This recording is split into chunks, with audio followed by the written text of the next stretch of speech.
WhatsApp guys, welcome back once again. So दोस्तों, आज की फिल्म जो एक्सप्लेन करने वाले हैं उसका नाम है द इनविजिबल मैन। तो चलिए मूवी की शुरुआत करते हैं। मूवी शुरू होती है और हमें काफी बड़े विले को दिखाया जाता है, मतलब एक काफी बड़ा घर को दिखाया जाता है, जिसमें हम एक लड़की को देखते हैं जिसका नाम होता है कैसी, जो कि अपने बॉयफ्रेंड एंड्रयू के साथ सो रही होती है। लेकिन तभी वो अचानक से उठ जाती है और वहां से भागने की तैयारी में लग जाती है। अब वो यहाँ से क्यों भाग रही है ये आपको थोड़ी देर में पता चलेगा। वो धीरे से बेड से उठती है और वहां से अपनी दवाइयां लेती है और नीचे बेसमेंट में जाती है, जहां पर वो सारे अलार्म को ऑफ कर देती है, जिससे कि एंड्रयू को पता ना लगे कि वो यहाँ से भाग रही है। यहाँ पर बेसमेंट में काफी ज्यादा हाईटेक गैजेट रखे होते हैं और ये उसका मतलब कि एंड्रयू एक काफी ज्यादा अमीर आदमी है। ये सारी चीजें देखने से पता चलता है। वेल गाइस, अब कैसी पार्किंग से भागती है, लेकिन उसके डॉग की वजह से पार्किंग में खड़ी कार का जो सेंसर है वो ऑन हो जाता है, जिससे कि वो बजने लगता है और एंड्रयू जाग जाता है। अब कैसी वहां से बहुत तेजी से भागती है और दीवार पे चढ़कर रोड की तरफ पहुंच जाती है। तभी उसकी बहन एमिली वहां पर कार लेके आ जाती है, लेकिन इतनी जल्दी में गलती से जो उसने दवाई ली थी वो वहीं गिर जाती है। और तभी वहां पर एंड्रयू आ जाता है और उन्हें रोकने की कोशिश करता है, यहाँ तक कि वो कार का शीशा भी तोड़ देता है और कैसी को खींचने लगता है। लेकिन एमिली और कैसी किसी तरह से कार को लेके यहाँ से निकल जाते हैं और अपनी जान बचा लेते हैं। और हम 2 हफ्तों के बाद का समय देखते हैं, जहाँ पर कैसी अपने दोस्त जेम्स के घर पर होती है और उसकी बेटी सिडनी के साथ रहती थी। वेल, यहाँ पर मैं आपको बता दूं कि जेम्स एक पुलिस वाला होता है, तो वो उसके साथ अपने आप को थोड़ा सेफ फील करती थी, इसलिए वो यहाँ पर रह रही थी। अब यहाँ हमें पता चलता है कि कैसी अपने बॉयफ्रेंड से बहुत ज्यादा डरी हुई है और जेम्स उसे घर से बाहर जाने के लिए बोलता है, क्योंकि वो कई दिनों से घर से बाहर नहीं गई है। लेकिन जैसे ही वो बाहर जाती है और ये सारी बातें सुनकर कैसी डिसाइड करती है कि वो बाहर जाएगी। लेकिन वो जैसे ही बाहर जाती है वो एक आदमी को अपनी तरफ आते हुए देखती है और उसे देखकर बहुत ज्यादा डर जाती है। वो भागकर तुरंत ही घर में आ जाती है, क्योंकि उसे ऐसा लग रहा था कि कोई उसका पीछा कर रहा है, जिससे कि वो काफी डरी और सहमी हुई लग रही थी। इसके बाद हम देखते हैं कि जेम्स के घर पर एमिली आती है, जो कि कैसी की बहन थी, जैसे मैंने आपको पहले बताया। लेकिन इस बात से लेकिन उसे देखकर कैसी काफी ज्यादा नाखुश होती है और जेम्स से बोलती है कि यहाँ इसे नहीं लाना चाहिए था, क्योंकि एंड्रयू तुम्हें फॉलो कर रहा होगा और उसे पता लग जाएगा। लेकिन तभी एमिली उसे एक न्यूज दिखाती है अपने फोन में, जिसमें लिखा होता है कि ऑप्टिक कंपनी का मालिक जो कि होता है एंड्रयू, उसने आत्महत्या कर ली है और उसकी मौत हो गई है। अब ये देखकर कैसी काफी ज्यादा उदास हो जाती है और वॉशरूम में जाके खुद को बंद करके बैठ जाती है। और जिसके बाद हम जेम्स, कैसी, एमिली को देखते हैं, जो तीनों एक साथ बैठ के बातें कर रहे होते हैं और कैसी से पूछते हैं कि तुम एंड्रयू के घर से क्यों भाग रही थी। तो वो बताती है कि उसने पूरी तरह से मुझे कंट्रोल करके रखा हुआ था कि वो क्या खाए क्या पहने, मतलब एक तरह से वो बहुत ही ज्यादा पॉजेसिव था और इन सब चीजों को लेके वो बहुत ही ज्यादा स्ट्रिक्ट था, यहाँ तक कि वो मुझे किसी से मिलने भी नहीं देता था और मैं क्या सोचती हूँ क्या खाती हूँ इस हर चीज के बारे में उसको जानना था। वो चाहता था कि हर चीज उसकी मर्जी से हो, जिससे कैसी काफी ज्यादा परेशान हो गई थी। तो यहाँ पर अब एमिली कैसी से बोलती है कि अब एंड्रयू मर चुका है तो तुम अब सेफ फील कर सकती हो, तुम्हें डरने की कोई जरूरत नहीं है। इसके बाद हम जेम्स, सिडनी और कैसी को देखते हैं, जो कि जेम्स कैसी को एक लेटर देता है जो कि उसके नाम पे आया होता है। लेकिन वो लेटर देखकर कैसी काफी ज्यादा शॉक होती है, क्योंकि किसी को पता नहीं था कि वो यहाँ पर रह रही थी। तो ये लेटर किसने भेजा है। इसके बाद हम एमिली और कैसी को एक ऑफिस में देखते हैं। ये ऑफिस होता है एंड्रयू का, जहाँ पर उसके लॉयर ने इन दोनों को वहाँ पर बुलाया था। अब एंड्रयू का जो लॉयर होता है वो कैसी से बोलता है कि एंड्रयू ने तुम्हारे लिए एक स्टेटमेंट रिकॉर्ड की थी, जिसमें तुम्हें $50 लाख और स्टेट के कुछ शेयर देना चाहता था। लॉयर बोलता है कि कैसी, तुम इन पेपर पर सिग्नेचर कर दो ताकि तुम्हारे बैंक में पैसे ट्रांसफर होना चालू हो जाए। अब ये सुनकर कैसी सोच में पड़ जाती है कि वो क्या करे। इसके बाद हमें जेम्स का घर दिखाया जाता है, जहाँ पे एमिली एक कमरे में कुछ कपड़े सही कर रही होती है और तभी उसके पीछे से कुछ हलचल होती है और जिससे कि वो फिर से बुरी तरह से डर जाती है, लेकिन वो इस बात को इग्नोर कर देती है। इसके बाद वो सिडनी के साथ उसी के रूम में सो जाती है, क्योंकि वो डर चुकी थी। लेकिन उसके सोने के थोड़ी देर बाद ही उसकी ब्लैंकेट कोई धीरे धीरे हटा रहा था और फिर कैसी घबरा कर अचानक से उठ जाती है और वहाँ एक डमी के अलावा कुछ नहीं होता, मतलब उसकी ब्लैंकेट कौन खींच रहा था वो देख नहीं पाई। उसे लगता था कि शायद ये हवा की वजह से ब्लैंकेट हट गई होगी, लेकिन जब वो ब्लैंकेट को लेने के लिए दोबारा जाती है तो मानो किसी ने उसे ब्लैंकेट को अपने पैरों से दबा रखा होता है। ये देखकर कैसी बहुत ज्यादा डर जाती है और जोर जोर से चिल्लाने लगती है, जिससे कि सिडनी जाग जाती है और तभी वहाँ पर जेम्स भी आ जाता है। कैसी जेम्स से बोलती है कि मैंने यहाँ पर किसी को देखा है, लेकिन जेम्स बोलता है तो यहाँ पर तो कोई नहीं है। जेम्स उससे बोलता है कि ये तुम्हारा एक वहम हो सकता है, तुम सो जाओ, आराम करो। और ये बोल के जेम्स वहाँ से चला जाता है। इसके बाद कैसी एक जॉब के लिए एक ऑफिस में इंटरव्यू देने जाती है और वो इंटरव्यू वहाँ पर खराब हो जाता है क्योंकि अचानक से कैसी की तबीयत खराब होना चालू हो जाती है। इसके बाद वो जेम्स के साथ डॉक्टर के पास जाती है अपना चेकअप कराने के लिए और वहाँ पर उसे पता चलता है कि उसे एक बीमारी हो गई है जिसका नाम है डायज़ेपाम। वेल, बहुत ही अजीब नाम है। वेल, इस बीमारी में क्या होता है कि वो अचानक से बेहोश होने लगती है, तो इस वजह से डॉक्टर उसको एडवाइस देते हैं कि वो ज्यादा टाइम घर पर ही रहे। केसी अपने डॉक्टर से बात करके अभी फोन रखती है कि उसे वहां पर बेसिन पे रखी दवाई का बॉक्स दिखता है जो कि एंड्रयू से भागते हुए उसने वहीं छोड़ दिया था और उस बॉक्स पर उसे एंड्रयू का खून के धब्बे भी दिखते हैं और ये सब देखकर वो काफी ज्यादा सोच में पड़ जाती है कि ये बॉक्स यहाँ पर कैसे आ सकता है जो कि उसने उसी टाइम वहीं पर छोड़ दिया था। वेल, इस बात को इग्नोर करके वो जेम्स के साथ एंड्रयू के भाई टॉम के ऑफिस जाती है और उसे बोलती है कि तुम एंड्रयू को बोलो कि मेरा पीछा करना बंद कर दे। लेकिन टॉम बोलता है कि वो मर चुका है, लेकिन कैसी नहीं मानती है। वो बोलती है कि अगर वो मर चुका है तो ये मेरी दवाई मेरे वॉशरूम में कैसे आ गई, जो कि एंड्रयू के घर से भागते हुए वहीं पर गिर गई थी।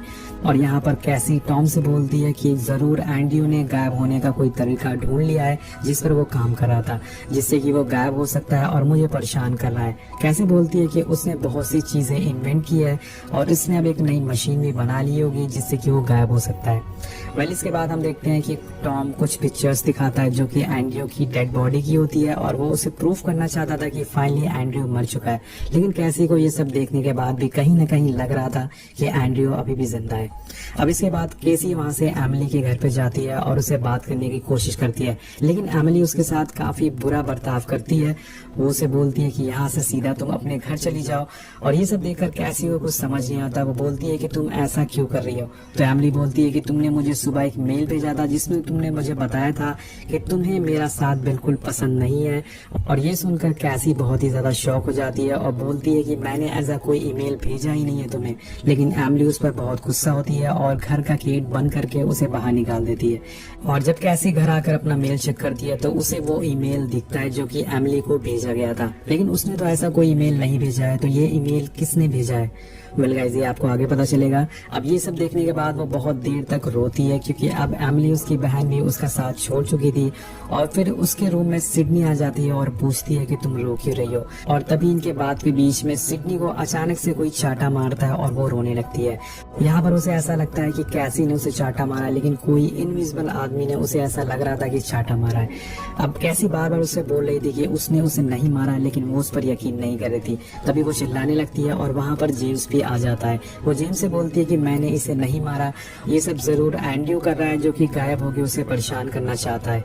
यूं सुनने के बाद जेम्स काफी गुस्से में आ जाता है क्योंकि उसे लग रहा था कि कैसी धीरे धीरे पागल हो रही है, उसका जो दिमागी संतुलन है वो खो रही है और वो उसकी बातों पर यकीन नहीं करता है। अब सिडनी को लेके वो यहाँ से चला जाता है। इसके बाद कैसी काफी ज्यादा परेशान हो जाती है, काफी ज्यादा अपने आप से परेशान हो जाती है, उदास हो जाती है।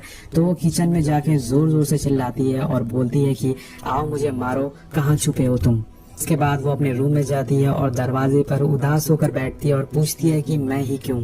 उसे ऐसा लगता था कि ये सब जो भी हो रहा है वो एंड्रयू कर रहा है, लेकिन हमें पहले पता चला था कि एंड्रयू मर चुका है। वेल, इसके बारे में हमें आगे पता चलेगा कि ये आदमी कौन है जो कि इनविजिबल होकर कैसी को परेशान कर रहा है।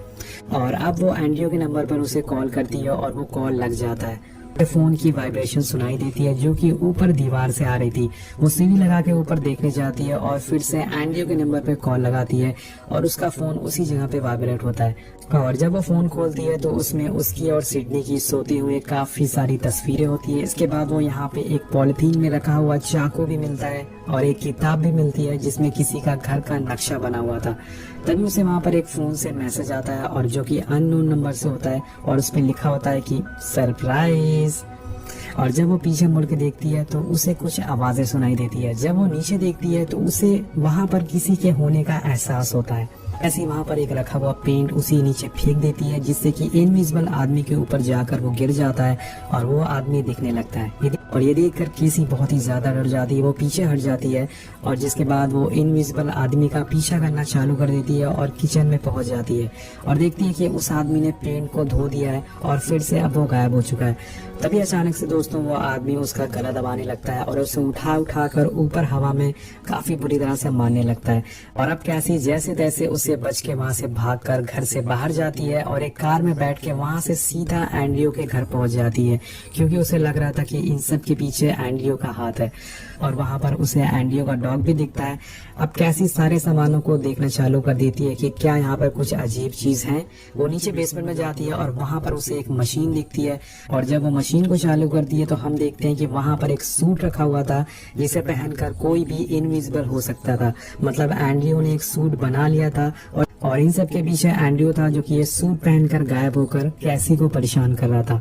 कैसी इस सूट को लेकर यहाँ से जाने लगती है, लेकिन तभी उसका डॉग जो उसका कुत्ता होता है वो भौंकना चालू कर देता है और उसे पता लग जाता है कि एंड्रयू यहाँ पर आ चुका है। कैसी धीरे से एक अलमीरा के पीछे छुप जाती है, लेकिन वो बाद में पकड़ी जाती है और वो आदमी उसे अलमीरा से बाहर फेंक देता है। इसके बाद कैसी वो सूट वहीं छोड़कर वहां से कार से भाग जाती है। वो कार में ही एमिली को फोन लगाती है और उसे मिलने के लिए बुलाती है। जब एमिली उसे मिलने आती है तो वो एमिली को बताती है कि वो अभी भी एंड्रयू के घर से आई है और उसने वहाँ कुछ ऐसा देखा है जिससे कि वो साबित कर सकती है कि ये सब जो भी हो रहा है वो एंड्रयू कर रहा है। अब ये दोनों के बीच में बात हो ही रही होती है कि अचानक से उसी टेबल पर रखा हुआ चाकू हवा में उड़ने लगता है और जाकर एमिली का गला काट देता है, और इनविजिबल मैन वो चाकू कैसी के हाथ में फेंक देता है, जिससे कि सभी को लगे कि एमिली को कैसी ने मारा है।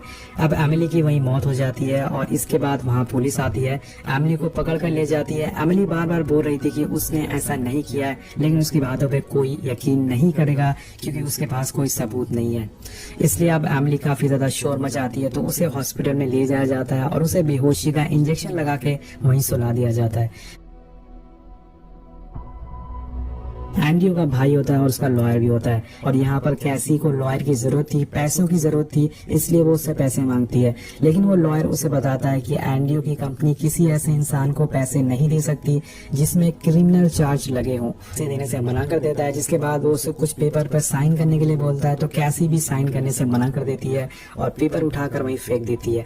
अब टॉम इसके बाद यहाँ से चला जाता है और रात में कैसी शावर लेने जाती है। वहां पर उसे दरवाजे के ऊपर एक पेन लगी हुई दिखती है, जिससे कि वो जोर जोर से अपने आप को मारने की कोशिश करती है। एक्चुअल में दोस्तों वो अपनी जान लेना चाहती थी क्योंकि कैसी इन सबसे काफी ज्यादा परेशान हो चुकी थी, और तभी वहाँ पे वो इनविजिबल मैन आ जाता है और उसे रोक लेता है उसकी जान लेने से, और कैसी उसी पेन से उसे बहुत ही जोर जोर से मारती है, जिससे कि वो इनविजिबल मैन उठाकर उसे दूर फेंकता है। अब ये सब शोर सुन के वहाँ पर एक पुलिस ऑफिसर आ जाता है, और उस ऑफिसर को भी वो इनविजिबल मैन दिखने लगा था क्योंकि उसके सूट में कुछ प्रॉब्लम आ गई थी, और यहाँ पर इनविजिबल मैन और उस पुलिस वाले के बीच में लड़ाई होना चालू हो जाती है, जिसका फायदा उठाकर केसी वहाँ से भागना चालू कर देती है। वो भाग रही होती है, लेकिन तभी वहाँ पर दो ऑफिसर उसे पकड़ लेते हैं और वापस जेल के अंदर ले जाने लगते हैं। लेकिन तभी वहाँ पर इनविजिबल मैन दोबारा आ जाता है, और यहाँ पर दोस्तों उसका सूट खराब हो चुका था, इसलिए वो जो दो पुलिस वाले होते हैं वो भी उसे देख लेते हैं, और यहाँ पर इन दोनों के बीच में भी लड़ाई होना चालू हो जाती है। तो यहाँ पर सभी को मारने के बाद वो इनविजिबल आदमी यहाँ से भाग जाता है, और कैसी एक ऑफिसर की बंदूक लेके उसका पीछा करना चालू कर देती है। कैसी उसे देखती है और बंदूक तान देती है, और तभी वो आदमी आता है और कैसी का गला पकड़ लेता है और बोलता है कि तुम मुझे हराना चाहती हो ना, अब तुम एक मासूम लड़की की मौत की वजह बनोगी। दोस्तों यहाँ पर वो सिडनी की बात कर रहा होता है, इसका मतलब अब वो सिडनी की जान लेने वाला है, जिसका सारा इल्जाम वो केसी पर डालना चाहता है। तो यहाँ पर केसी एक गाड़ी निकालकर सीधा सिडनी के पास जाने लगती है, और फिर वो जेम्स को भी फोन करती है और बोलती है कि सिडनी की जान खतरे में है, तुरंत ही घर पहुंचो। लेकिन जब तक ये दोनों घर पहुंचते वो इनविजिबल आदमी भी घर पहुंच चुका था, और वो सिडनी को पकड़ लेता है और उसे मारने की कोशिश करता है। लेकिन तभी वहां पर जेम्स अपनी कार से पहुंच जाता है, और वो जैसे ही घर के अंदर घुसता है वो इनविजिबल आदमी उस पर हमला कर देता है। वो जेम्स को नीचे जमीन पर पटक देता है और बुरी तरह से मारना चालू कर देता है। लेकिन तभी वहां पर केसी भी पहुंच जाती है और उस पर स्प्रे करती है, जिससे कि वो आदमी दिखने लगता है, और जैसे ही वो आदमी उसे दिखता है वो बंदूक से उस पर कई गोलियां मारती है और वो आदमी वहीं घायल होकर गिर जाता है। उसका मास्क हटाती है तो उसके अंदर कोई और नहीं बल्कि एंड्रयू का भाई टॉम होता है, जो कि ये लॉयर था। ये देखकर कैसी काफी ज्यादा शॉक हो जाती है और वहीं पे बैठ जाती है। अब ये सीन यहीं पर खत्म हो जाता है, और इसके बाद हम अगली सुबह का सीन देखते हैं, जहाँ पर एंड्रयू के घर पर पुलिस ने छापा मारा था, जिसमें पुलिस वालों को एंड्रयू एक बेसमेंट में बंधा हुआ दिखता है। जी हाँ दोस्तों, और इसके बाद हम जेम्स, कैसी और सिडनी को देखते हैं। जेम्स कैसी को बताता है कि पुलिस ने एंड्रयू को एक बेसमेंट में बंधा हुआ पाया था आज सुबह, और उसे ढूंढ लिया गया है। यहाँ पर हमें पता चला है कि उसके भाई टॉम ने उसे कैद करके रखा था, और जो इनविजिबल आदमी था वो कोई और नहीं बल्कि टॉम था, और जो सारे काम कर रहा था वो भी टॉम कर रहा था। मतलब कि एंड्रयू बेकसूर है। लेकिन यहाँ पर केसी को इस बात पर यकीन नहीं होता है। वो जेम्स से बोलती है कि ये सब एक चाल है, मैं एंड्रयू को अच्छी तरह से जानती हूँ, वो अपने भाई पर सारा दोष डालने की कोशिश कर रहा है ताकि वो जिंदा बच जाए। और अब हम रात का समय देखते हैं जहाँ पर कैसी सिडनी के साथ लेटी हुई थी और वो उठ के एंड्रयू को कॉल लगाती है और उससे मिलने के लिए बोलती है। फिर थोड़ी देर बाद कैसी एंड्रयू के घर पहुंच जाती है मिलने के लिए। वहाँ पर उसे वो मिल जाता है और वो काफी अच्छी हालात में होता है। अब एमिली उससे पूछती है कि तुमने मेरे साथ ऐसा क्यों किया। तो एंड्रयू उसे बताता है कि टॉम ने मुझे कंट्रोल कर रखा था, उसने मुझे बेसमेंट में बंद कर रखा था, सारी चीजें वही कर रहा था। इसके बाद कैसी थोड़ा इमोशनल हो जाती है और रोने लगती है। एंड्रयू उसके पास आके उसे समझाता है और उसे चुप कराता है और इन दोनों की सारी बातें जेम्स कार में बैठ के सुन रहा था। इसके बाद केसी वॉशरूम जाती है, लेकिन तभी हम देखते हैं कि एंड्रयू टेबल पर रखे हुए एक चाकू से खुद का गला काट लेता है और उसकी वही मौत हो जाती है। ये सारी चीजें कैमरे में रिकॉर्ड हो रही थी।